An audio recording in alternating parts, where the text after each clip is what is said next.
So hello everyone, welcome to another Landing.Jobs B2B webinar, this time about cross-borders tech recruitment and EOR, namely escaping the local talent scarcity trap. Today I have with me Sebastião Queiroz Imel. He's a dear friend of mine and he has accepted, I'm very honored to have you here, Sebastião. We'll be talking about you, Thank in you. a short moment. So today this will be more of a conversation between me and Sebastião, and I hope also with you that are at your house, at your work. Please participate, put your questions, your comments, your remarks on the chat. Ask a question, you have the section down there in the screen where you can do it. Let's make this as interactive as possible because, again, the main goal that we have today is to share experiences, knowledge, but also to discuss, to debate, So the structure of this webinar will be fairly simple. So I'll have some minutes in the beginning doing a brief presentation of this topic, but very, very brief, and presenting also Landing.Jobs. And then we'll go for the discussion between me and Sebastião. We had a previous conversation to align some of the topics, but it's very open at least until now. And I hope that it will get more open with your own contributions.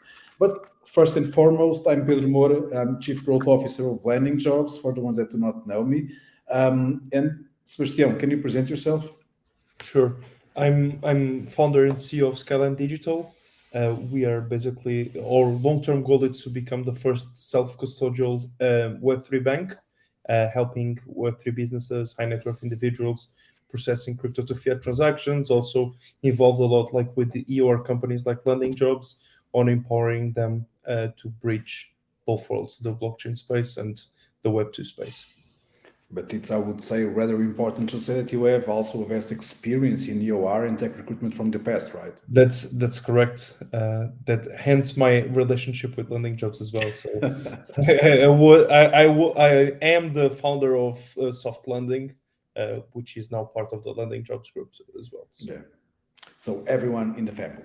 So without further ado, I'll start by making this, I hope not too boring presentation on cross-borders and etc. etc. Can you all see my screen? Sebastião, can you confirm everything Yes, is okay? I can see your screen. That Murphy has not showed up until Exactly. now. So cool. So again, cross-borders tech recruitment and EOR, escaping the local talent scarcity trap. So first a bit about Landing.Jobs. So we are a global tech recruiter, having the pleasure of being number one in Portugal. We have a huge global community of pre-screened tech professionals, and we help dozens of companies hiring great tech centers in Portugal and hiring globally. There are some logos showing there just to be a bit of vanity on all this. And as Sebastião said, we have a sister company, which is Soft Landing, which is basically a company geared towards helping companies that want to come to Portugal to create teams or companies, or even just to create tech hubs, being them remote or local. So we work mostly, and also already we're working like this before the pandemic, in this what we call the globalization of tech work, connecting people from different sides of the globe with companies from other sides, mostly people from low to mid income countries to companies with middle high income countries. We basically try to provide a one-stop shop approach or portfolio for companies that are looking to hire globally or in Portugal, going from market information to employer branding, tech recruitment, RPOs, visa relocation, employer of record. So we try really to be kind of an integrated provider of all of these, but leaving Landing.Jobs and going a bit what's up in 2023 as an introduction to our team. So I think that we all know, if you work in tech recruitment in some way or nearby, that in 2021, 2022 were years of excess in terms of tech recruitment. There were a lot of companies that hired a lot of people, sometimes with absurd salaries regarding the importance or the productivity that they were going to have, and that was corrected later, especially since the beginning of 2023. At the same time, we are and have been amongst an economic crisis that was mostly triggered by what happened post-COVID and the war in Ukraine and then the inflation, and we have seen a swarm of companies opening tech hubs or hiring in Portugal and some other countries.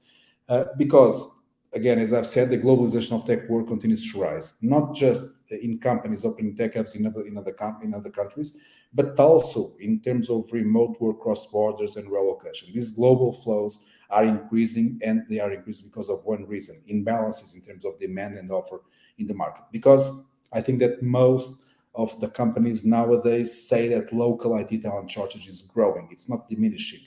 And companies still, some of them, a lot of them, are not using this globalization of tech work to tap into the global talent pool. Some because of culture, some because of risk aversion, some because they just don't know how to do it, and we'll be talking about this today. But why global IT recruitment? Or by all means, staffing. It depends on how you want to have your tech talent. A lot of statistics say that there will be a growing shortage of tech professionals in all the world. And one thing that we know for sure, especially in North America and in Europe, is that the factories of tech talent, and I'm talking about universities, I'm talking about boot camps, I'm even talking about relocation of people from other countries to these countries to be used by companies, they are not enough to contrast with the growing need of tech professionals. And obviously, when we say tech recruitment in global scale, it's not just IT talent shortage, because companies are also looking to optimize costs. And again, a lot of companies did a lot of errors in terms of recruitment during this frenzy of 21, 22, and now they are correcting their end. They are being more wise and cautious in this approach, but also to get skills that they need, because locally the people that have the skills that companies need might exist, but they might not be available, and that might represent a danger, peril, let's say, to the business competitivity of companies. Okay, and then when we are thinking about global recruitment, we always need to think about factors like communication and culture. For example, it's my experience, at least it's my personal experience, and I hope that we'll be talking about it, that companies in North America and Europe are now less geared towards hiring people in Asia, for example, in India. I'm still from the time where there was this outsourcing to India boom, in the late 90s, beginning of 2000s. Now they are looking more for countries like Ukraine, not anymore because of the war, Portugal, Spain, or some other nearby countries. And we can see that when we look at this graph, for example, this chart for the average salaries per country, there's obviously groups of countries here regarding this data that tells clearly where people are being hired from to. And it's obviously where people earn less to countries where people earn more. Just a small example. Now I'm talking about Portugal, but the goal is not to focus on Portugal, but it's a good example, and it's the example I know best because I live here. One of the things that is very curious that Portugal has always been a country of immigrants. Obviously, before these last times, people without a lot of qualifications, so people that were poor, in the 50s and 60s, there was a huge exodus, but more recently, for example, during the subprime crisis 10 years ago, a lot of people with high qualifications, and especially tech professionals, had to flee the country. Flee, it's a strong word, but immigrate to other countries to be able to have better careers, better lives, better salaries, But things have changed in 10 years. And what appears to be reality now is that Portuguese people, for example, they don't want to leave Portugal. They want to work here. And how? Remotely cross borders. This was the big change that COVID has brought to tech professionals, right?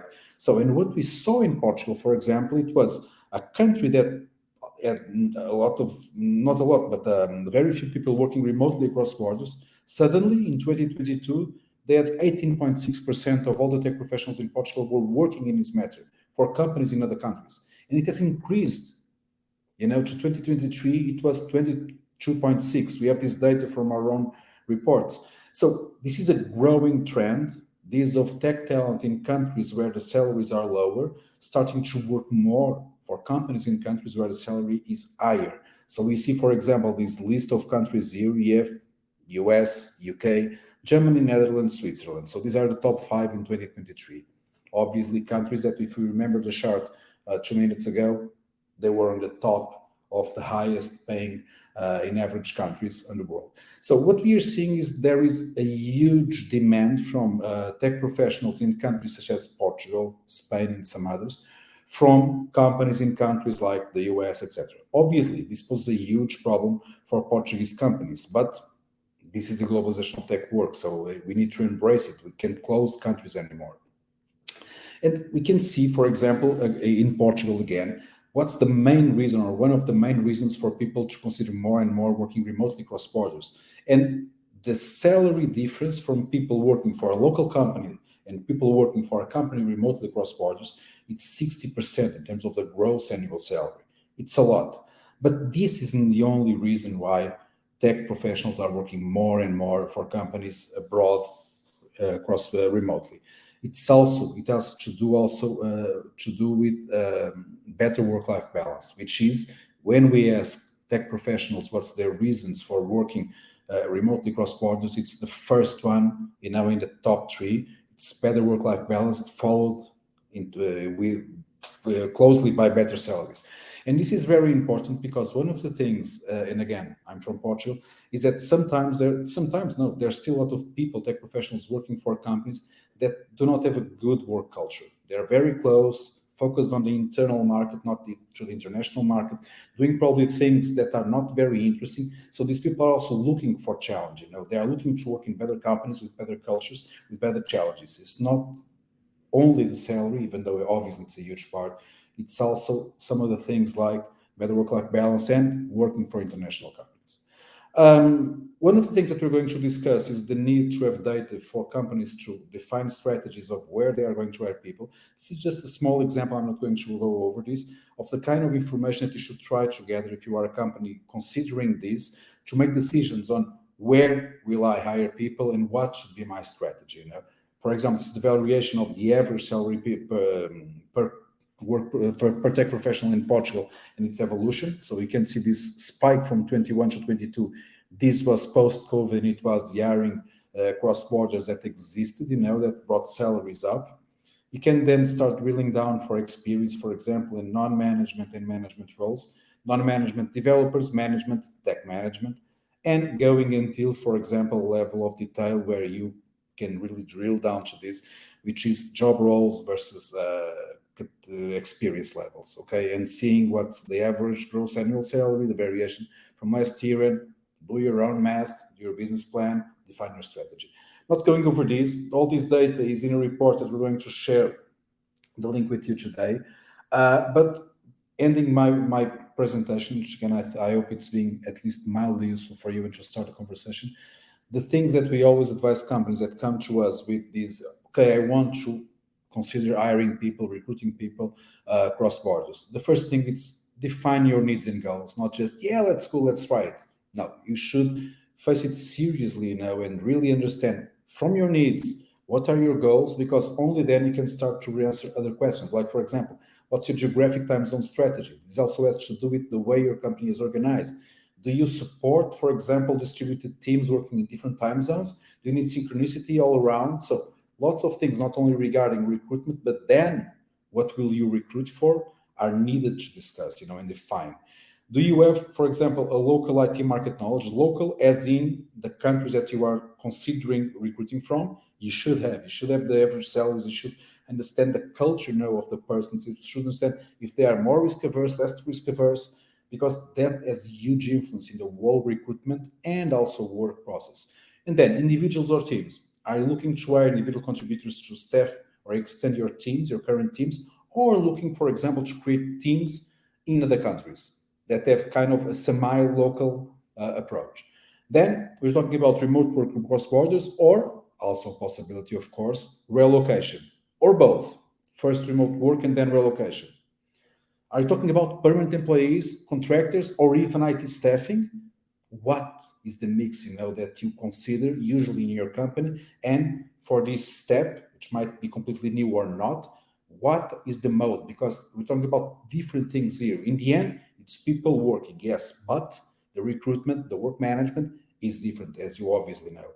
And very important, and not completely unbiased from my side, I must confess, but do you have local recruitment or EOR partners? These, I would say, it's very important if you are really looking to make a strong bet in one location to extend your IT capabilities, okay? So this is the cover of the report that we're going to share with you. It's just regarding Portugal. There's a lot of information. This is also regarding Portugal, and it's basically a guide if you are looking to hire or to create a tech hub in Portugal. And, well, let's get back to where we were. Sebastião, was that too boring? No, it was amazing. I tried to went fast, but it's not always possible. Let's start. So again, it's a conversation. Me and Sebastião, we're going to be asking things of each other. please participate with your comments. It's great to also have the feedback from the audience and try to conduct what we are doing in this sense. And especially, I would say, start with a bit of a polemic. Sometimes kind of an assumption that there is local IT talent shortages, right? Everyone says that, the governments, the companies, but I sometimes, I have the doubt if it's really a problem of all companies or of just of some companies to really get the tech talent that they need. What do you think about this? That's a really good question. From my perspective, I see that there is a lot of effort at the moment, like with code schools, like programs that are trying to convert like typical like previous people that had training, for example, in management or design to now to become developers. The question is, does these people fit into the job and into the roles that the companies are looking for, right? And then there is a second problem that we could see, which is like the expectation management in terms of the salaries that an international company that comes to Portugal it's willing to pay. Obviously, there are like a lot of reports. I know that Landing.Jobs does one. Like you can go to Glassdoor or whatever, like to have like a preview of how much it costs, like a dev in Portugal, and you use this as a guidance for your recruitment. And probably like these companies won't succeed if they follow the guidance that they see on Glassdoor. So Portugal, if we talk about the Portuguese example, which is one that I know quite well, we might potentially see that there is a shortage, but there is a shortage if you want to pay the salaries of 5 years ago. Portugal, it's a completely different country. So everything evolved. People are more willing to work internationally and remote to international companies. So like that's also the competition on the local market at the moment. But do you believe that overall we really have a problem? Because again, as in any economic system, when you have more items of something, their average price will get lower. So, yeah, all studies that I see, point to really a lack of IT talent, not just now already, but and the main thing is that it's a diverging gap. So it's not even converging. It's just, it will get worse as time goes by. So the effort to really be able to get the tech talent that companies need will be a huge, it's already, I think, but will be an even greater competitive factor for companies. Like I don't think that there is a huge gap at the moment in the market. At least we don't feel it at Skyline. Like Okay. we are based in Switzerland, but we have like an operational team in Portugal as well. Like every time that we need to hire, like we are quite fast hiring because like the kind of salary packages that we put in place for our teams are like super interesting and Okay. attractive, very flexible. So I would say that for the things that we are looking for, it's quite easy. Then like it's again, as I said before, it's also the expectation management that these companies need to do in terms of like how fast do they want to hire, what kind of profiles, seniority, and so on. That will vary completely like the let's call it go to market, right? Okay. Yeah, that's very interesting because basically what you were saying is that it's a question of price mostly, right?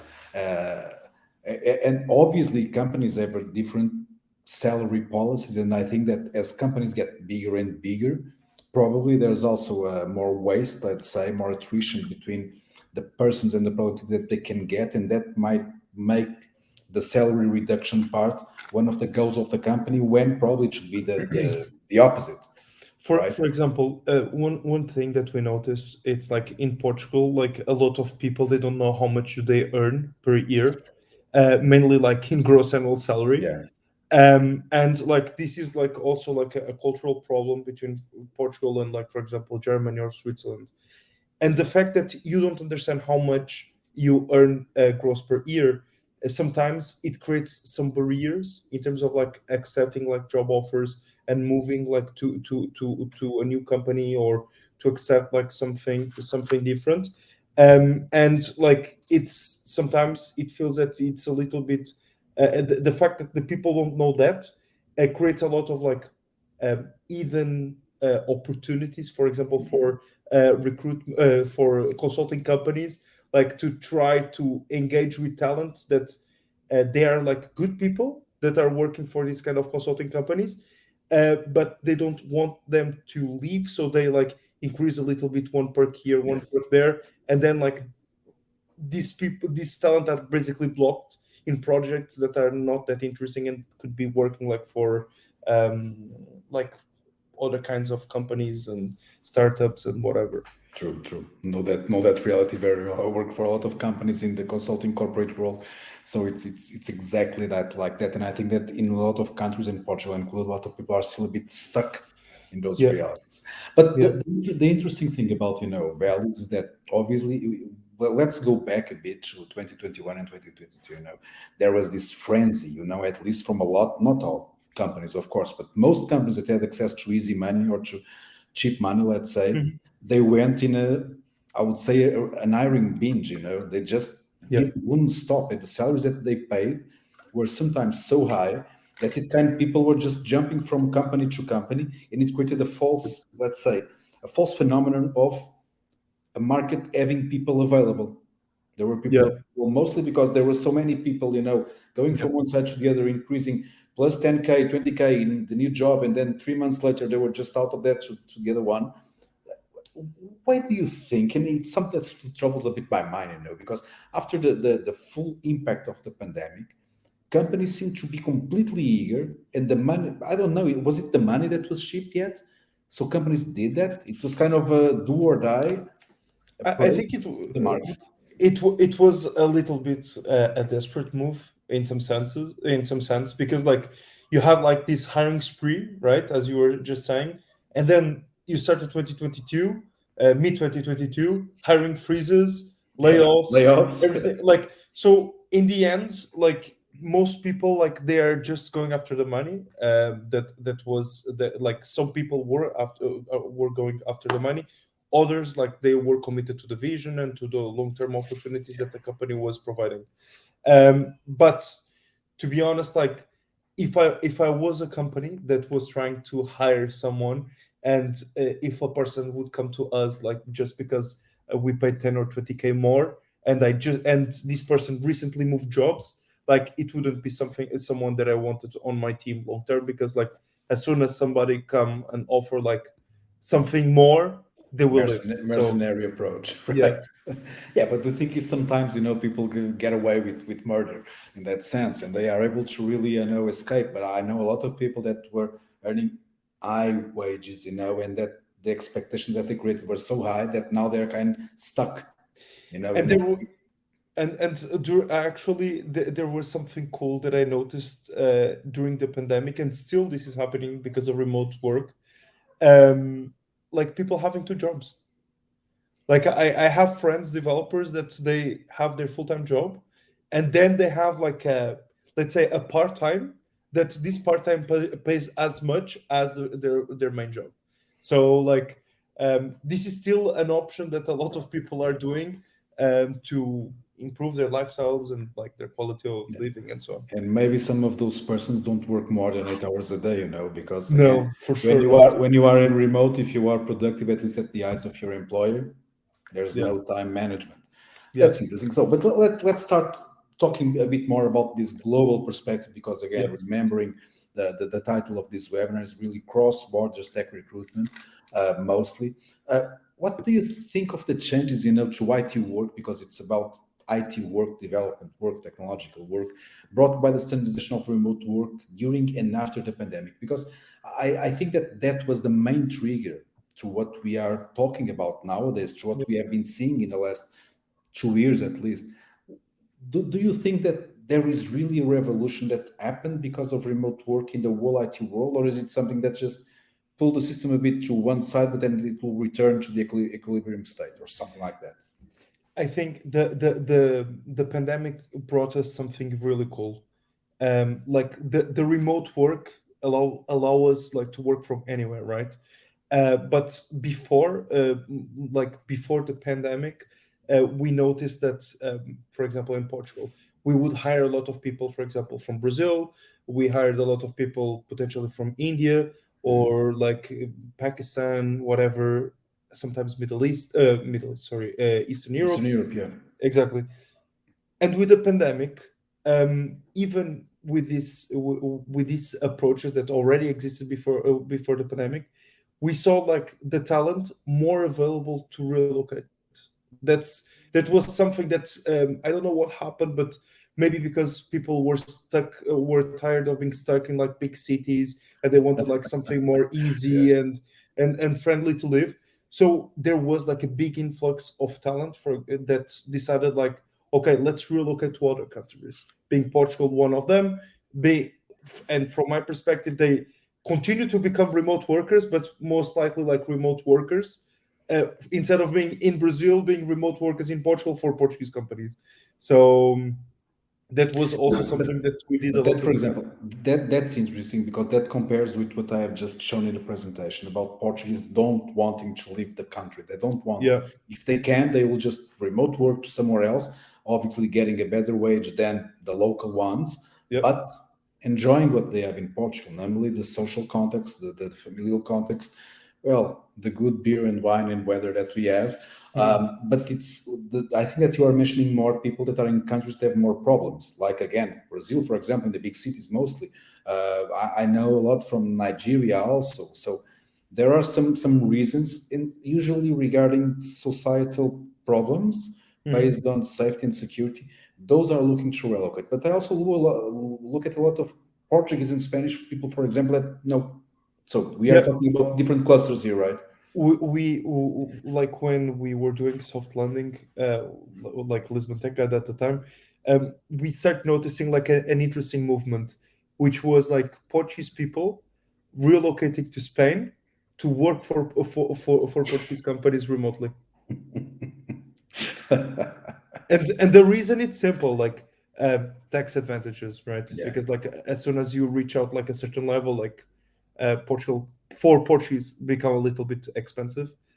So like as soon as you move to the country right next to ours, like you can take a lot of advantage from the tax system.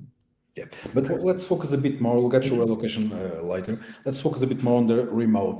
The thing Mhm. really about the pure remote thing, Yeah. remotely cross borders.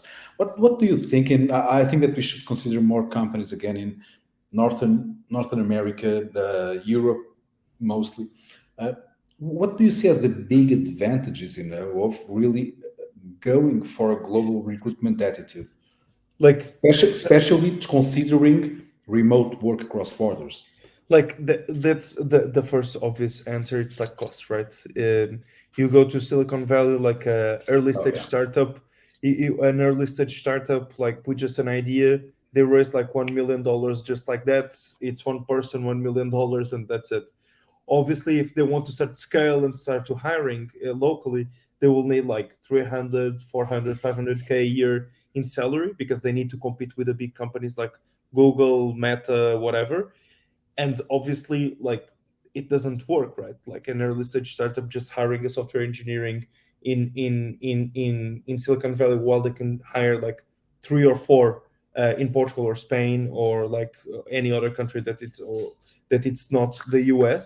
This is obviously like a kind of an arbitrage opportunity that companies needs to take advantage of so they can reach out to their goals with and optimizing the burn rate as much as they can, right? Yeah.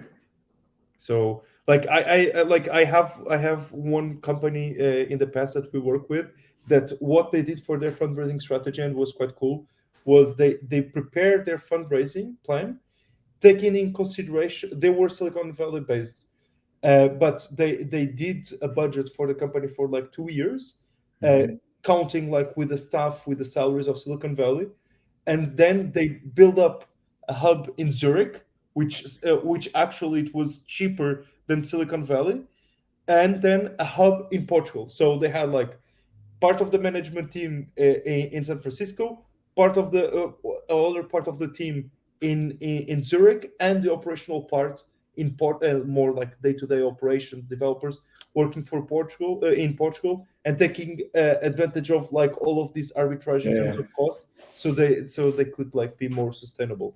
And that's But the that, one of the advantage of the remote work, obviously. yeah, but that's interesting. But again, we are focused mostly on two things: cost, yeah, but also in another thing. That company, for example, that example Mhm. was born like that. And I would say, for example, that companies that are more, I don't know, traditionally organized, especially having a more local culture, a more local presence, let's say, in the place that they are at, probably is more difficult for them, but they face the same challenges that that company faced, right? Costs are costs, revenues are revenues, business is business, people are people, Yeah. right? So do you think that, I think that a lot of companies still, when they think about that possibility of really optimizing, I would say costs, but I think that skills are also starting to weight a bit on the scale, you know.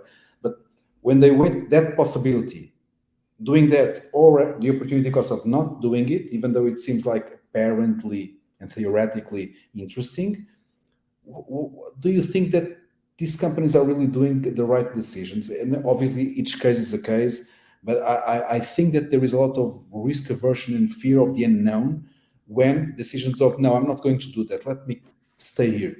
You know, Yeah. have you seen any kind of these cases or?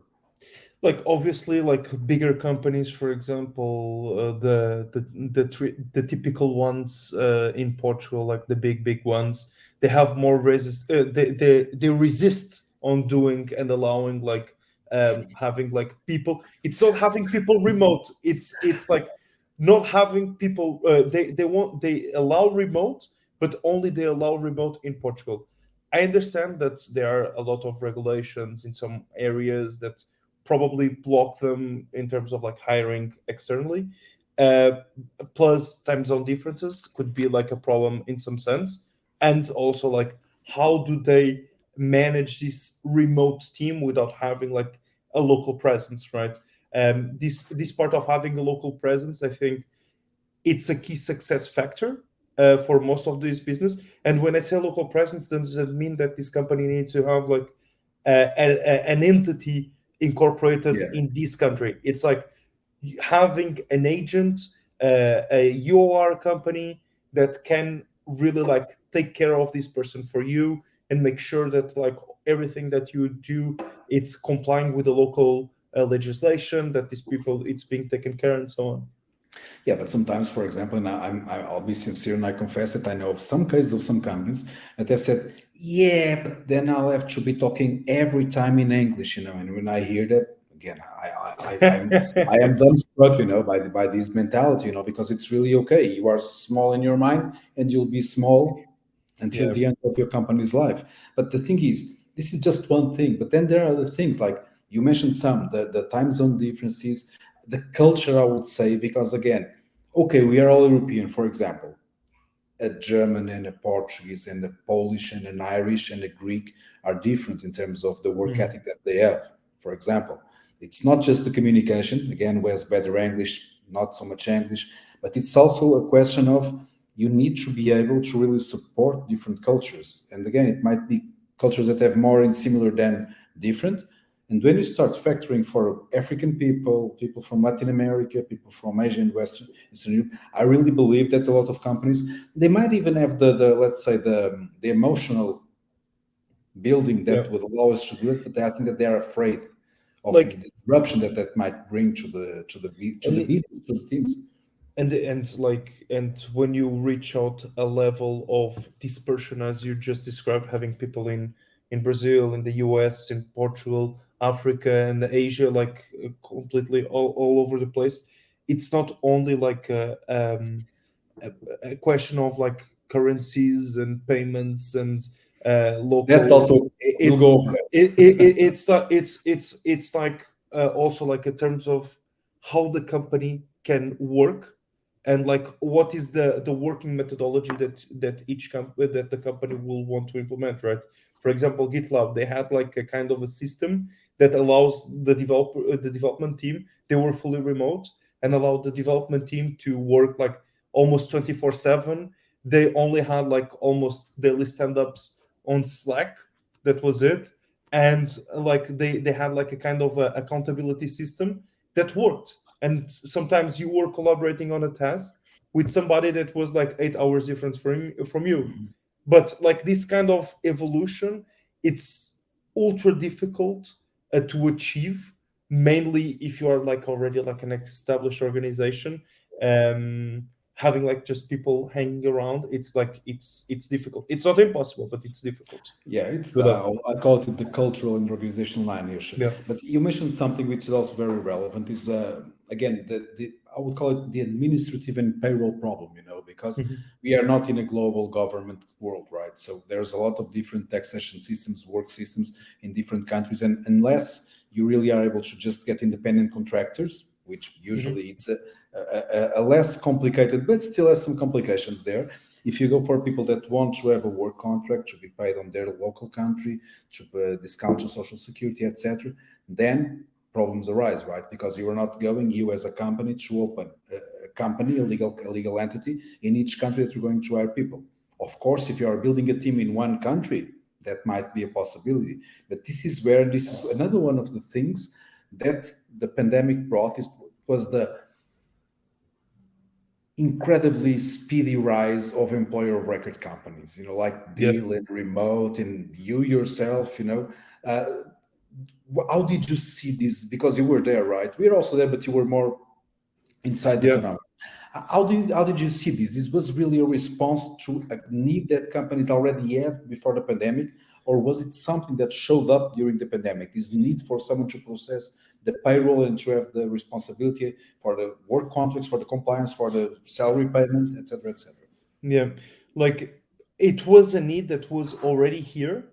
In 2007, 2019, when we start the Lisbon Tech Guide, we already noticed that this would be like a way, EOR would be like a transitioning business until like the companies decided like to effectively establish like a proper hub.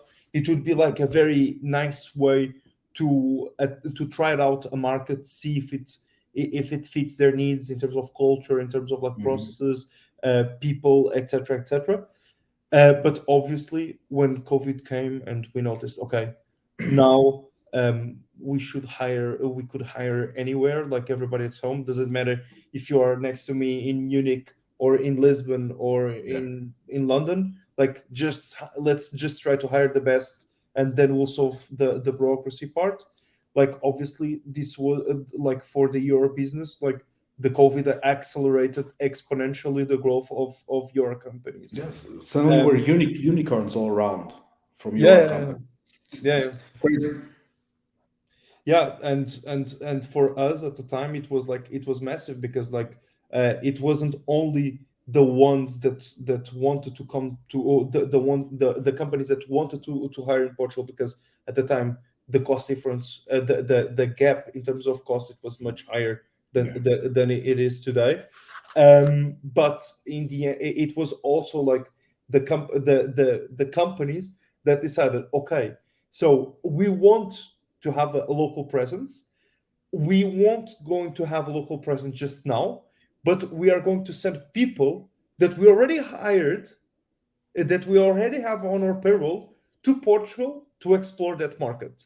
And then like they decide like to relocate uh, two, three, four, 10 people to explore that market and like to grow and to grow a local presence. So this opportunity, the pandemic and the remote work also brought this easy way to expand new markets in a very efficient manner, and already like with people that could bring the company culture to this new market and try to hire locally the talent that could fit in already like the established company culture. Do you understand No, no, what yeah, I yeah, I understand. I think obviously that part regarding relocation was only after the borders opened again, because I think that the main growth of EOR was before the borders opening. But that corollary, let's say, of companies really sending people to another country to start a team, wherever, explore the business, and also being paid locally as they need to be yeah, according to law, right? It's also very interesting development. But one of the things, for example, that we see is that another step after that, it's usually when they have a team that's big enough, if they really have an interest in creating a team, they will go and create a legal entity, right? So there's kind yeah, of this thing regarding the EOR business, where it's kind of marked, at least when companies are creating a team in a given country, a distributed team or whatever, that the EOR service will end by itself, right? yeah. In some No, cases, not in all, of course. It's a natural evolution. Like Yeah. the EOR, it's an activity that gives you speed, and speed also costs a little bit more money, Of right? course. Obviously, if you want to start now today, like the incorporation of a company in Portugal, it could be quite fast depending on how do you want to structure the things, plus getting a bank account. Some companies nowadays, they are not able to get bank accounts. So like if you compute all the costs that you are going to have and the effort that you need to have, like to put in place a legal entity, it only makes sense when you start having like a volume. Being in Portugal or in Spain or in I think Switzerland it's or the same thing. Italy, Yeah. whatever, it's exactly the same, at least on the European level. Yeah. So what is important is as soon as you have like those numbers and makes sense for you to get out of the EOR, and this is something that I know that Landing.Jobs does it as well. I don't want to sell it, but it's like after you finish the EOR, getting the opportunity to keep the same contact people that already worked with you before with the EOR and managing your team, having them providing you like this additional service, which is the professional employer of organization, which is basically okay. They manage your company locally. They take care of like the local regulation for employment, payments, contractors, and so on.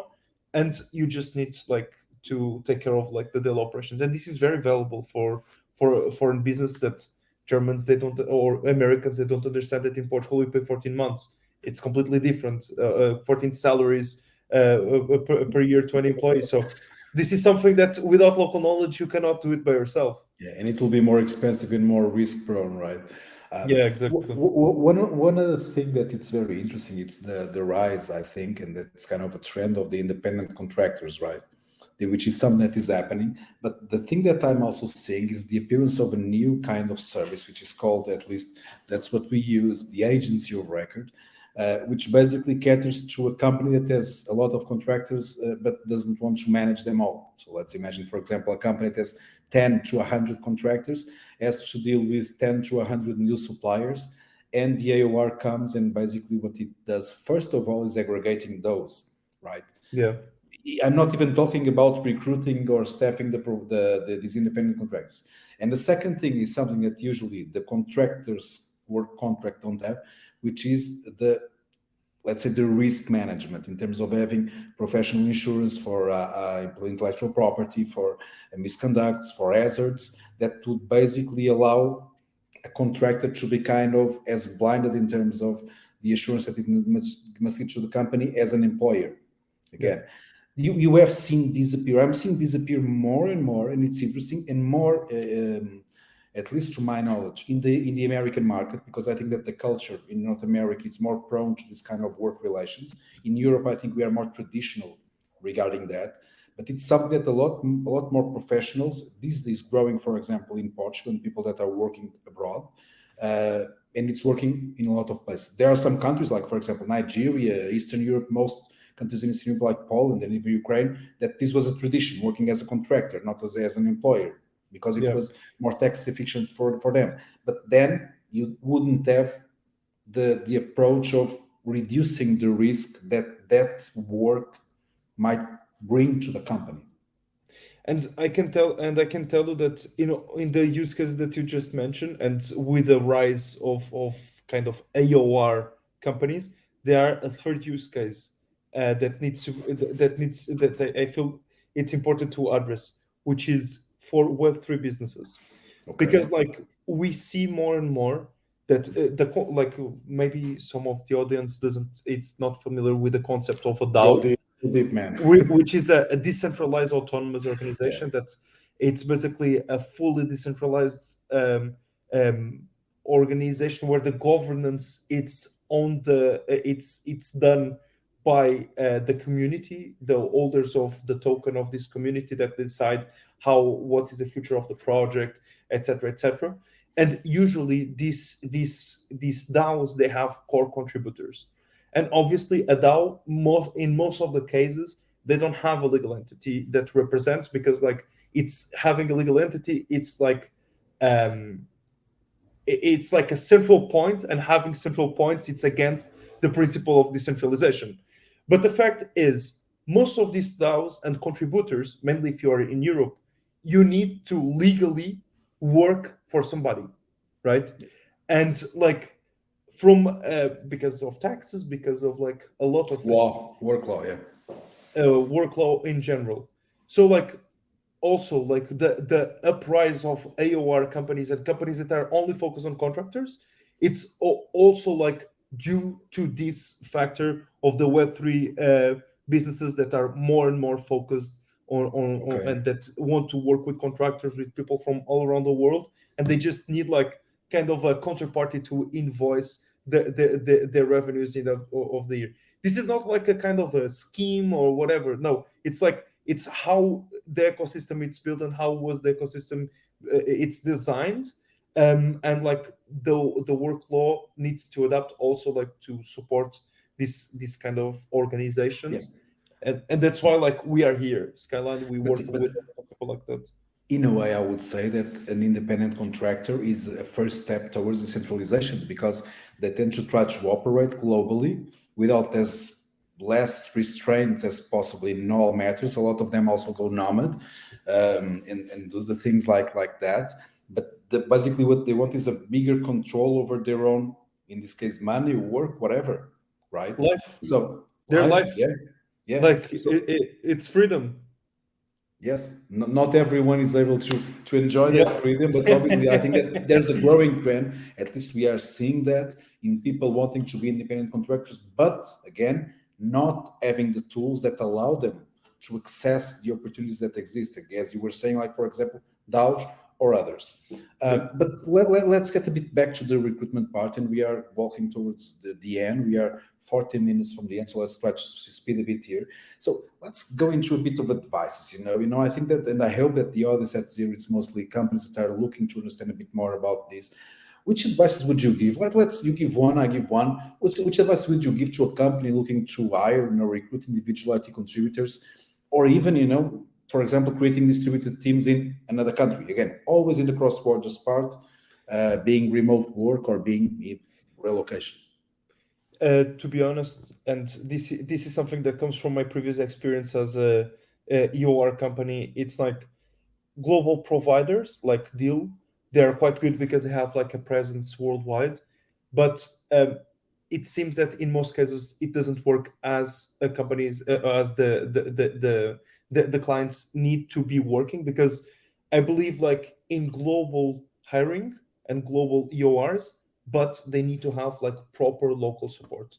Having local support, it's like a key success factor for you establishing or hiring somebody internationally. Without that, it will be very hard. Like if you have like a specific question about taxation or legal, labor law, or whatever, and you don't have anybody on the other side to answer like appropriately, it's it's a problem. But at the same time, it's a bit difficult. For example, if you have a strategy to just hire people wherever they are, kind of spray approach, it's very hard to interact, for example, with a lot of local EOR providers. Just to give an example. So in this case, I think that these companies have let's say, a purpose, have a meaning. In some cases, let's say, in others, no. For example, if you go, I would say, to select one or two countries, okay, I'm going to make a bet on these ones. Maybe in that case it would be interesting to have a local provider instead of a Sure. global one. Sure, like that's obviously, but like it's also a little bit of homework that it's good to be done. It's like understanding like in which markets do you want to be, right?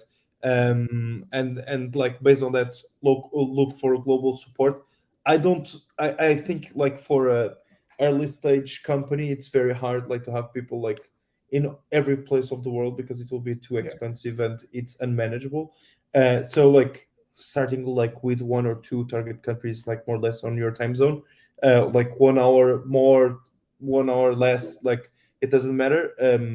It should be okay as a starting point, I would say. Okay, I'll go and give an advice more regarding the recruitment part, not so much the payments and the OR part, which is regarding recruitment. Always have someone that knows the local culture, practices, laws, regulations of the countries where you are recruiting from. Because again, you have some countries where people are very open-minded, especially countries that have a lot of people already working as contractors. But in some countries, I'll give you the examples of Portugal and Spain. You should have definitely someone that knows these markets, that can answer some of the questions that the talent will make, that will not appear frail in terms of, because just to give you an example, and this is really cultural, in Portugal, as Sebastian said, people care a lot about net salary. They do not know the gross salary, which is a bit weird for most people around the world. But if someone makes a question to tech recruiter saying, okay, that gross salary, annual salary, what would correspond in terms of net? And if they cannot give a proper answer, probably you'll lose the candidate, good as he might be, or she. Okay, so we always advise to try to get some local people that have local knowledge, or hire local RPOs, or have a local partner helping you in the recruitment part. The other advice that I strongly give is get information, study the market, do your homework. I would say if you go for a really international stance and you are not a remote first company like GitLab and some of the others, and you probably are not, don't spread into too many countries. Try to do your homework, try to create, I would say, some teams in some place. They might work full remote, but if you have, for example, I don't know, in Lisbon, 5 people, they can now and then get together. It's a bit different than just being completely alone. And this also helps create some ties, some culture. So there are different approaches, of course, each case is a case, but you need to think about this, get the information, discuss it, especially with people that know the culture, that know the markets. Don't go everywhere, because if you go everywhere, probably you will end up with this kind of a puzzle. Quebra-cabeças, I was thinking Brazilian right now. That will be unsustainable in terms of management. And to add to what you just said, there are a lot of comparisons that are a little bit unreasonable. For example, if you try to put in place, if you want to, if you're considering, for example, hiring in Portugal or Slovenia, completely different countries, doesn't work out the comparison.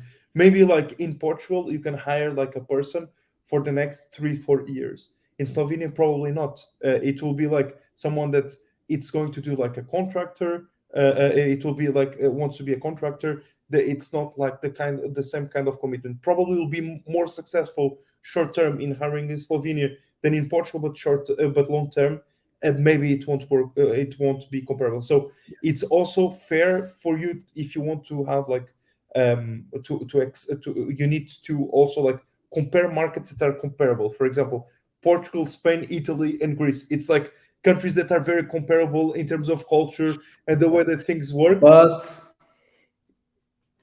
more or less, I would say. More or less in terms of culture. But for example, when we talk about English, Portugal beats them all immediately.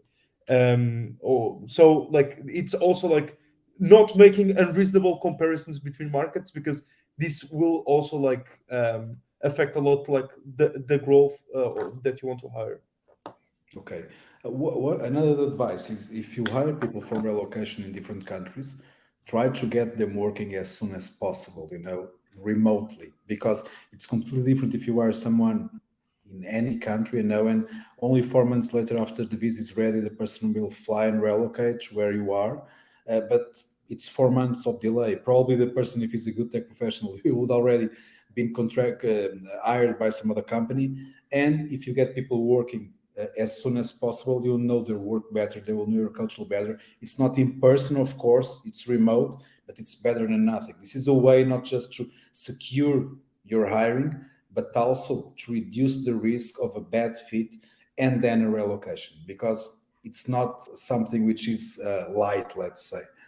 So we usually call this the remote to hire approach, and it works wonders. And again, one of the things that you need to have, this is the way to pay the person locally while the person is working remotely in the country where they are. And if they are not a contractor, or even if they are a contractor, you can use an AOR, or if they are an employee, a EOR, and then just transfer the contract to your own when the person relocates. Another thing which is very important, it's if you are hiring people to work remotely across borders, talk to them about the options regarding the payments, regarding the work, let's say contract, the way that you're going to work, be as clear as possible to reduce the doubts that the persons might have. Because most of the times people do not make the decision of going into a new company, even though the challenge might be interesting in the salary also, because changing for most people, it's always a risk, and you need to reduce the risk perception of people. So as transparent as you might be will not be enough for them to be at ease regarding especially such a sensitive part like payments, right? Sebastião, any other advice that you might have? Yeah, I think like this one, it's the last one. It's very cool that you just give. Like one important thing, it's like since usually there is a lot of time between like you start the relocation process and being in the local country, it's like you shouldn't reject an offer because you are not in the country. Like you can start before. It's like it's good for you to feel good about the company that you are going to work for, to feel about like testing out also the experience of the person, and then like once they come, and that's it. Yeah, cool.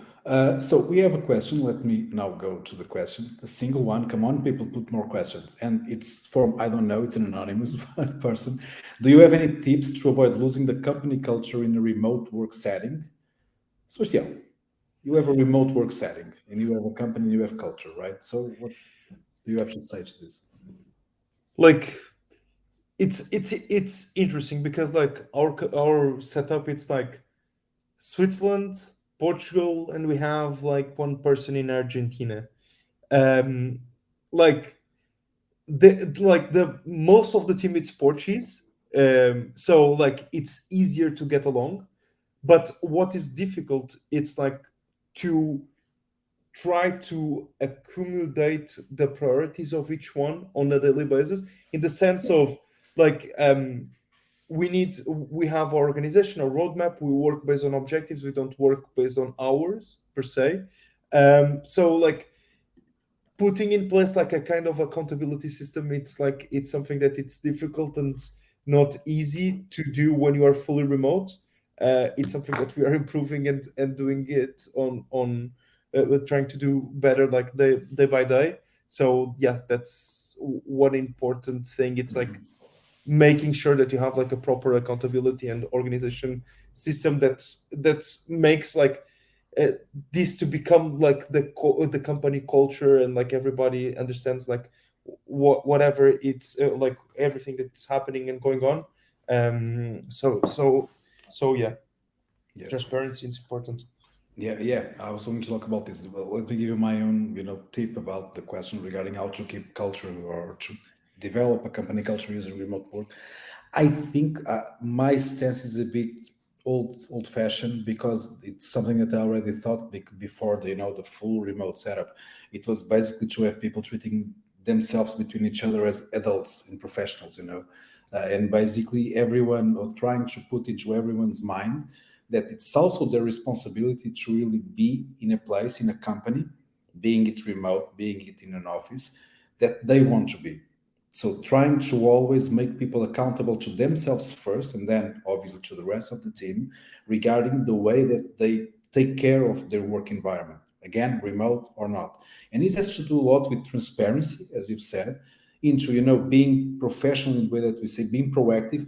Things like don't assuming bad intent, for example. So these are kind of the things that need to be nurtured in everyone. And obviously, this starts by doing a good recruitment, by really getting people that you can feel, okay, these guys, girls, whatever, they share our core values. They can operate, they can work, or they even want this, And usually we're talking about different realities. Companies might be made of more extroverted people, introverted people.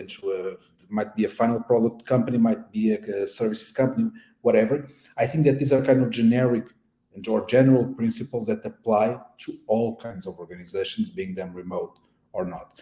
And I think that most of the times culture is not so much a question of an emanation from the top of the company. It's something that everyone must feel that it's theirs. And this is very hard to do, of course, because this implies that not everyone will always be in their best spirits. It's part of being human, but it's making people feel that even when they are like that, They are not being, looked on the side. They are not out of the game or out of the team. Everyone can have bad moments. That's okay. But for everyone to always be in a bad moment, that starts should be their choice. And probably they should also reconsider their attitude or reconsider the way that the place that they work at. And sometimes, last resort, there are persons that just have a fucking bad temper and probably they need to be sent away because it's not working and they are just undermining everyone in the or every kind of attempt to have a good work culture in the company. Ooh, we have more questions, and we have 1 minute. Sebastian, from Manuel, what would you say is the most important thing for a company to take in account when hiring in Portugal? What do you think? Well, if it was until last year, I would say that the most important thing it's like open, and Pedro already said this before. It's like show like all the options to the employees or to the candidates in terms of like how they can be hired for the company, either as employee, other as a contractor, or a contractor via company. Since this year the laws changed a little bit, you also need to reconsider a little bit this approach, seeing like making sure that you are acting according like to the law. But I think it's still important like to show this to show like the different salary packages in a very transparent and neat way, so they can clearly understand what is the potential outcomes that they will get and the advantages of ones versus the others. So yeah, like I feel that a lot of international companies and even local companies, they don't know how much a person effectively costs, because it's not easy to compute like the total cost of a person, mainly when we start thinking about like terminations and extra Yeah. days that you need to pay. So getting like a proper setup in terms of like preparing like these offers, understanding the costs, it's like a crucial point. It's a crucial point. Okay, cool. So transparency, most in all. The second question and the final one from Om. I hope that I'm still telling this well, saying this well. Why the companies prefer to recruit only in Europe and not in Africa, even though they consider themselves to be recruiting internationally? Well, I have a take on this. I don't know if this is completely true because, for example, I know examples of companies like Candela, a Nigerian-based company that created a huge bridge of tech talent from Africa to not just Nigeria to the US, for example. So I think it really depends. For example, we are seeing a huge swath. A lot of Landing.Jobs users are Nigerian. One thing I can tell you, I think that it depends more on the companies than in the national cultures, let's say. I think it depends more on the openness of people to really be able to learn and to interact with other cultures, and that companies that really value diversity, not just because it's oh so beautiful diversity, because it's no, diversity brings competitiveness, brings value. I think that those companies, they are from wherever good people are. Now, obviously, there is one thing that we need to be completely sincere about this, is that the average tech level or the average level in terms of skills, in terms of a lot of things, of people in Europe and in, for example, the country I know best is Nigeria, so I'm going to use that one in Africa. It's different. So usually, and this is, for example, what we see in our own recruitment service is that if 10 candidates appear from Europe and 10 candidates appear from Nigeria, the percentage of people that are really eligible, that have value to go for this, it's higher in Europe. But this is a question that is being progressively equalized, because I know that education systems are getting better. The access also to this more international market, it's bringing opportunities to people elsewhere. This is very important again, because it's not just having the numbers, it's also have the quality of people. And if people don't have opportunities, then there is no growth. There is really no talent available. So I think that there is still some prejudice. It would be stupid to say otherwise, but I think that we are going towards something, that will be better in the future. It will bring more opportunities for people in countries in Africa. And it's not just Africa. We're talking about a lot of, for example, I know a lot of companies that went, again, as I've said, to the let's outsource 10 Indians by the price of one people in person in London in the 90s, and that they never hired people from India again, which is completely stupid because India is a huge repository, let's say, of fantastic tech talent. For example, let me just add something. One example of a country that has like a really interesting talent pool, but unfortunately it's inaccessible from European companies and US-based companies. It's Iran. Iran, yeah. Iran, it's like it's amazing, like the quality of talent that they have there. Yeah, but most North American companies or companies that have some connection to North America, because a lot of European companies hire people from Iran, and that's again amazing, and I fully agree with you. So everyone, we have passed 5 minutes on the hour. It's the average. Thanks a lot for being with us, Sebastião. Thank you, Pedro. It's been great having you here. Thank you, everybody. Thanks a lot for your kindness in being here. For everyone else at home now and in the future, you can watch this replay. It will be accessible on the same link. You can share it with your colleagues if you think that there is anything interesting here for them to see. I hope to have you in future webinars again. Our goal again is always to bring good topics, especially regarding tech recruitment, to EOR, to global staffing, whatever. Please connect in LinkedIn, send us your comments, your remarks, your suggestions for improvement, very important. You have also the report there. It's interesting if we can help you with anything. Again, Sebastião, it's the Web3, crypto to fiat payments and the other way around, right, Sebastião? Yep. You can do something like this. It's great. It's very innovative. We are using it to provide our services to some companies, and we are Global Tech Recruitment and Soft Landing in Portugal. Thank you for being here. Have a great day. Have a great life. Hope to see you again. Thank you. Bye-bye.